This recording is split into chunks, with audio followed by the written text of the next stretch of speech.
Yeah. Everyone's ready? Okay. Okay.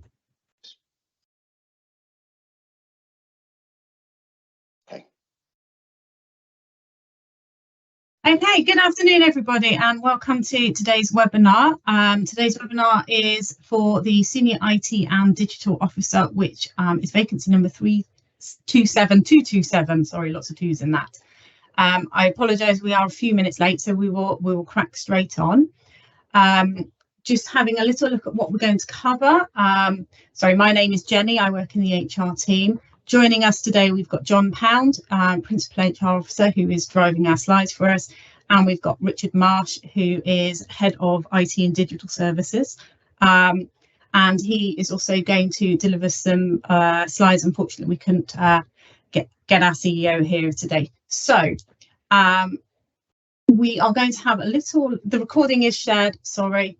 And we, for some reason, do not have the Q&A feature, so we will share in the chat the recruitment mailbox email address. So if anybody has got any queries, please, or questions, please do email us and we'll get back to you as soon as we can with any questions and queries.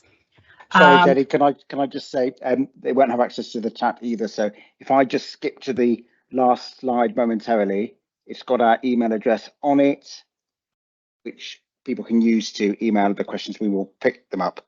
Apologies, we aren't able to use our usual Q&A feature. Okay, sorry about that. It's recruitment@theoep.org.uk. We'll share that several times throughout so you can write it down. Okay, so we're going to start off with an introduction about the OEP. We're then going to move on and talk a bit about the role, what we're looking for, the functions of the IT, but also of the IT role that we've got on offer. We've then got a bit about the application process. We'll give you some hints and tips. And then just one very final point to make is that this webinar is not a substitute for the full job description. Please do read the full job description thoroughly before making your application. This is just an opportunity to meet us, meet Rich, a member of the team, and to provide a bit more information to you. So swiftly moving on, we're going to hand over to Richard Marsh, who's going to talk to you now. Okay, thanks, Rich. No problem. Hello, folks, and thank you for making time today to join this webinar to find out a little bit more about the role. And I'm going to start really just by talking about the OEP, because it is a new organisation and it may not have been familiar to you until maybe you saw the job advert. So we're new. We're just celebrated our second birthday, and we're still growing. And you know, it's a very exciting place to work. Partly because of the type of organisation it is and the fact that, you know, we're here to tackle really diverse environmental challenges. And we need people who want to help us shape this next phase of the OEP's development, who will bring a breadth of insight and perspective and can make their mark on how the OEP operates to deliver the future of environmental governance in England and Northern Ireland. So we're looking for people with a range of skills and experience. We're interested in both what you can do and what you have the potential to do. And most importantly, we want people who are committed to protecting and improving the environment and who want to work with others who share that commitment. If that's you, I hope you will seek to join us. So in terms of what are we looking for here? Well, we believe that any organisation is only as good as its people. There's a quote there from our chair, Dame Glenna Stacey, which sums it up very well. She's been clear that the OEP will be its people, and the people we're looking for won't be daunted, but will feel motivated and excited by the opportunity to help us build the organisation from the ground up. They'll be happy to be flexible, to work across a range of projects and topics and to pivot, to reprioritise. You know, we are a small organisation, so we do encourage people to pitch in and you know, and to do that in a supportive environment. But that requires a certain amount of resilience and the ability to work under pressure at times on some quite high profile issues. Dame Glenna Stacey's been clear that we want the OEP to reflect wider society. drawing on talent wherever it is found. So we champion equality, diversity and inclusion. So please do bring your whole self to the application. Okay, so the role and function of the OEP. So we are a small, specialised, non-departmental public body, bit of a mouthful, who are sponsored by DEFRA.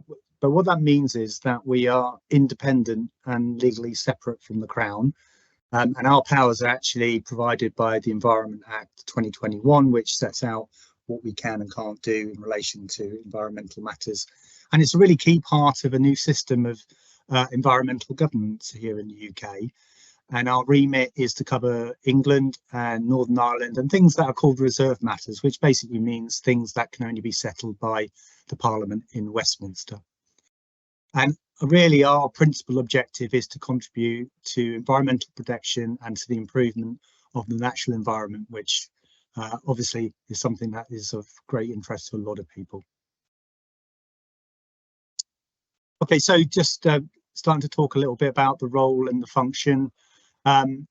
So this role is based in the OEP's Chief of Staff Directorate. So we have four directorates, Chief of Staff, General Counsel, which is our legal team, our regulatory directorate, which looks after our kind of statutory powers to enforce environmental law.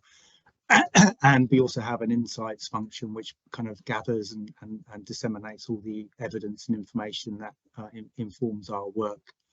So the corporate services team, of which this role will be part, we cover IT, HR, finance and procurement and commercial. And we deliver that expertise to support the rest of the organisation. So we're just over 80 people, so we're a dynamic, friendly and flexible organisation, and as it says here, the team, we're recruiting for 1 grade SEO, which is a senior IT and digital officer. Okay, so this is some of the responsibilities for the role, which you'll no doubt be familiar with if you've looked at the job advert. I just wanted to kind of go through them and try and give a bit of a flavour of what that means on a day-to-day basis. So ultimately it's about taking charge of overseeing the operational management of our IT service here, and that means there's a lot of collaboration with both internal staff and IT suppliers to ensure that high quality service that aligns with the established service level agreement. So on a day-to-day basis, that could be a very wide range of things. So for instance, we've been kitting out, we have another office in Northern Ireland, and for instance, we've been working with the team based there to work out what equipment they need for their office environment, working with our suppliers to source that equipment, sending that over to the office and overseeing the kind of installation of it. So it's very, very diverse.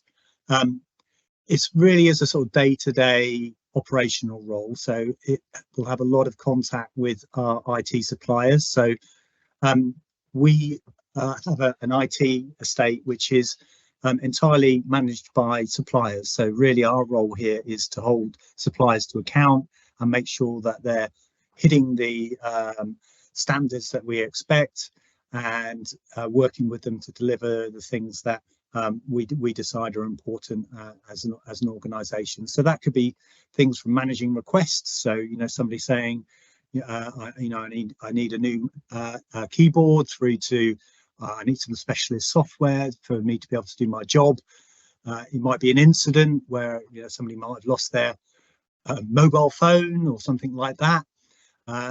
It could be to do with coordinating some changes that we might be making to our Office 365 environment, so making sure we do that at an appropriate time, and any service delivery issues that we might have. So we have, if you like, a hybrid IT support model here. So we have a lot of the day-to-day support is provided by our IT supplier, but we also have this role here which is there to help make sure that all the requests and the work gets done in a timely fashion and to the right sort of level of quality, really.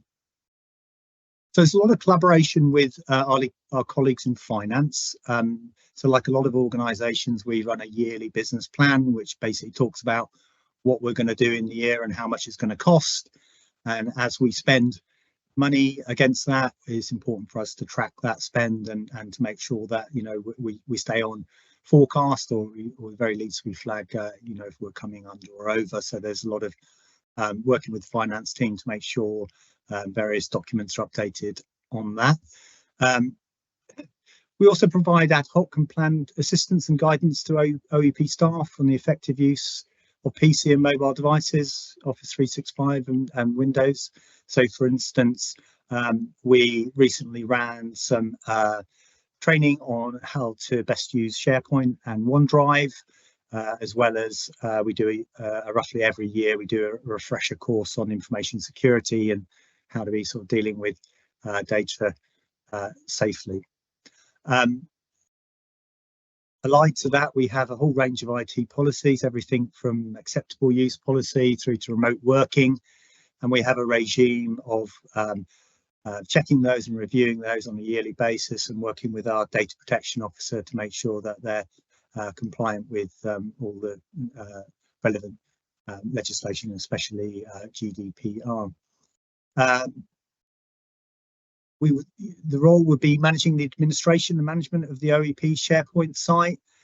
So that might include creating restricted sites and permissions around that. And we would typically be working with our IT supplier to plan those changes, to assess how best to meet the need, whatever we're responding to. And we work really closely with colleagues in human resources too, to make sure that there's a really excellent IT service for people joining and leaving the OEP. You're making sure people have the right equipment on day one, and they're able to access all the systems, and they're appropriately supported and trained through that process. So there's some element of that. We also, being a growing organisation, we have to keep a really close eye on our stock levels for things like PCs, monitors and IT consumables like mouses and keyboards, etc., and make sure we've got enough in stock to kind of meet the needs as new people join and leave the OEP. We recently moved into offices in Worcester at Wildwood. As part of that, we've installed some really good cutting-edge audio-visual equipment in those meeting rooms, and obviously as we go on, some maintenance and support is needed for that. So working with our suppliers to deal with any issues that might arise, or to plan in any maintenance that needs to be done, and ensuring compliance with GDPR, which is the primary data protection legislation that we need to follow here in the OEP, and around the data management framework for that as well.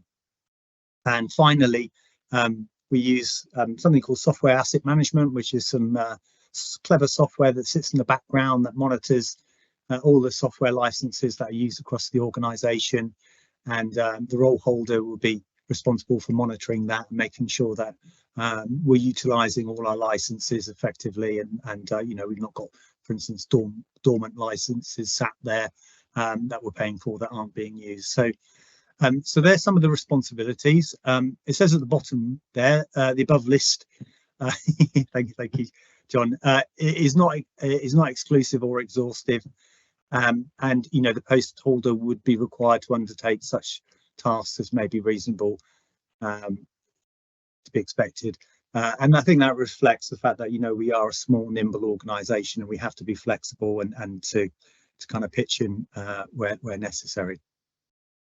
Okay.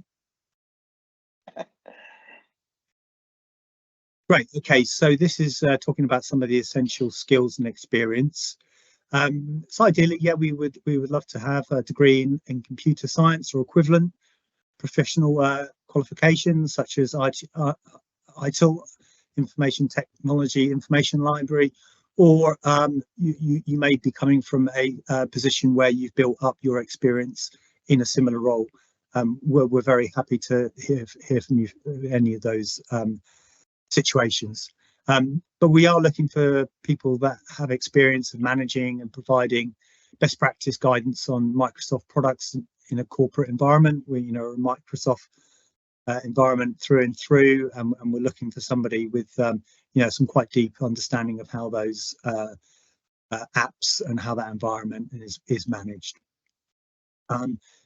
It's important to have an understanding of current information management legislation, primarily GDPR. And it's also important to understand IT service management, ideally with an understanding of ITIL. So, how we manage the life cycle of IT from, an idea of this is what we might need through to delivering it, through to moving it into live running, and then potentially retiring it. So that sort of planned staged approach to how we manage IT. I mentioned earlier on that our IT is all supplier led.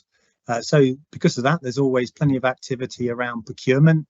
So buying services and, proactively managing the relationship with suppliers so that they stay within agreed performance levels.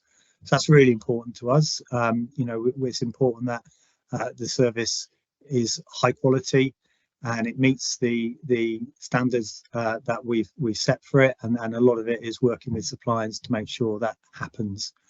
There's an understanding of the regulatory landscape in which the OEP operates, and ensuring that the IT and digital solutions meet those business needs. So, that's really about, as a public sector organisation, we try to adhere to common standards. So you'll hear us talk about ISO 27701, which is the international standard around data security and management. So an understanding of how that works and how that supports organisations like us ultimately to keep our data safe and secure, which is really the key cornerstone of what we're trying to do here. We were looking for somebody with good knowledge and experience of IT service management. We've talked about a little bit before, digital service design, which is really about putting users at the heart of how we design services here. So really trying to see things from the point of view of the end user and making sure that we're delivering to serve them rather than just, for the IT, if you like. Understanding of data analysis as well. For instance, we use Power BI here for some of our kind of reporting and data services, and more generally how cloud technologies work. So we're not expecting the person to be a software engineer, but we're expecting them to have some understanding of how cloud services operate. We need somebody with well-developed communication skills, with the ability to explain and demonstrate complex technical concepts to senior managers, third parties and staff, each with very different levels of IT competence. So it's really been able to pitch it at the right level so that people can understand and make informed choices along the way. And then finally, having a really strong customer focus, having excellent listening and questioning skills, combined with the ability to interact confidently with stakeholders to establish what the problem is and explain the solution. So that's a little bit about the responsibilities and the essential skills. Am I passing back to you now, Jenny? I wasn't sure. Yeah, passing back to me now. Yeah. Thank you, Rich. Okay, so just before I carry on, I'm just going to repeat that email address again because we don't appear to have our Q&A function. So if you've got any questions or queries about the role, please do email recruitment@theoep.org.uk. I see John's just flashed it up again there. Yeah, apologies for the Q&A not being on. Okay, so how to apply. So your application for this job, we're asking you to complete a CV, which is detailing your work history and your qualifications. We're asking for a 750-word statement of suitability or a personal statement about how you meet the essential experience and skills criteria. So really have a good read of that section, that person specification, detailing those experience and skills. And Provide examples of how you meet that criteria. Really show us and demonstrate in your personal statement how you meet that criteria. Once the closing date has passed, your application will be marked, and if you're successful, you will be invited to interview. Unfortunately, we're unable to provide feedback for unsuccessful applications at SIFT stage. And if invited to interview, they are going to be held in person at the Worcester office at Wildwood. Next slide, please, John. Okay. Okay, so this role is based in Worcester. So a bit about the terms of employment. So all GB-based employees are going to be contractually based to the Worcester office. We support a very flexible blended working model and support a combination of office and home working, which is dependent on both business needs and individual circumstances. It is very flexible. You can work with your teams and your managers to work out what patterns work best for you. But expectations are that you would spend about 40% of the week in the office. And if you are GB-based, travel and subsistence will not be paid for travel to the office. If you are an internal candidate, you retain the right to your current contractual location unless GP restrictions apply, and home working contracts won't be issued to GB-based staff. Okay. The salary for the SEO, starting salary for this role would be 37,295. I will add that is pending pay award. Yes, so I can give the absolute hot off the press amount, only just confirmed, 38,973 is the starting level. Okay, yeah, so we have just had our pay award implemented, so pay is slightly more, which is always a nice surprise. Okay, we've also, although we are public servants, we still have the option to take out the civil service pension. So it's a very generous pension. It's roughly 27.9% employer contribution rate. So it is a good pension. It's a good part of the benefits package. And we also have 25 days annual leave, rising to 30 after 5 years. So you increase 1 day a year for the first 5 years. It's worth having a look on the application form because there's a full list of benefits for working for the OEP can be found in the advert. We don't have enough time in the webinar to cover them all, but those are just some of the highlights. Okay, and moving on, this post is due to close on the 2nd of January at 23:55. We are planning to commence the SIFT on the week commencing the 8th of January, with interviews commencing shortly afterwards, possibly around the week of the 25th of January, with an expectation of getting offers out at the beginning of February. Please note these are indicative dates. We've got a whole Christmas period to go between then. So they are indicative, they may be subject to change. Okay. And I'm just going to give a few application tips just to help you along your way. In your personal statement, it's 750 words, which is you've got plenty of space for you to demonstrate how you meet the person's specification for the role. Do focus on that criteria. Do have a look at it, digest it. It's what it's being marked against, and do provide examples. So don't just make claims, actually provide good examples of how you meet that criteria. Those examples can be from work life, personal life, volunteering, school, any forum. We just want you to demonstrate how you meet that criteria. When it comes to the interview, the civil service use the success profiles. There is a link in the job advert that takes you towards the success profiles, and you will be assessed against the behaviours listed in the application form. Really do have a look at the civil service success profiles. Have a look at the behaviours that are listed and what is expected for each behaviour at each grade, and then provide specific examples for each behaviour. So in the interview, you will be asked questions on all of the behaviours. So look for specific examples that demonstrate each of the behaviours. We would recommend that you use the STAR or CAR model to structure your responses. So STAR is situation, task, action, result, or CAR is context, action, result, to structure your responses to behaviour questions interview. Another common mistake is people use a lot of we in interviews. Actually use I, because this is about you. It's about what you're doing and how you are selling yourself, about your actions. So we want to hear about you, not we. It's very hard to do when talking in the context of working in a team, but we do want to know about what you have done. Okay, so use I. And I would also recommend that you do a Google search. There is a lot of information about using behaviours and competency-based interviews. So have a Google research, because you'll get a lot of information about the types of questions that you're likely to have, how to answer them. It's worth doing a bit of research so that you're fully prepared for that interview.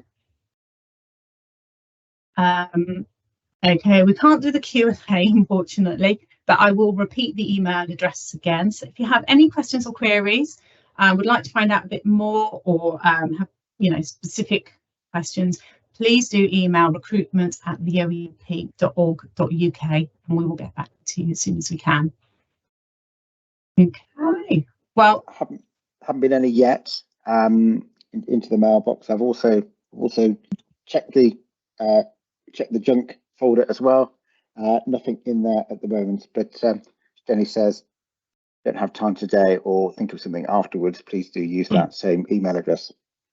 Yeah, absolutely. We close, the post is due to close on the 2nd of January. You've got up until then to email any questions that you have. Please bear in mind that there's a Christmas period in between, so might not be quite as quick getting back over the Christmas week, but do absolutely email in. We'll get back to you. Yeah, I'd just like to say thank you very much for today. Again, big apologies for that Q&A not working. We'll have a look into that. Okay, I'll say goodbye then. Goodbye, thank you. Thank you, everybody. Thank you, bye-bye.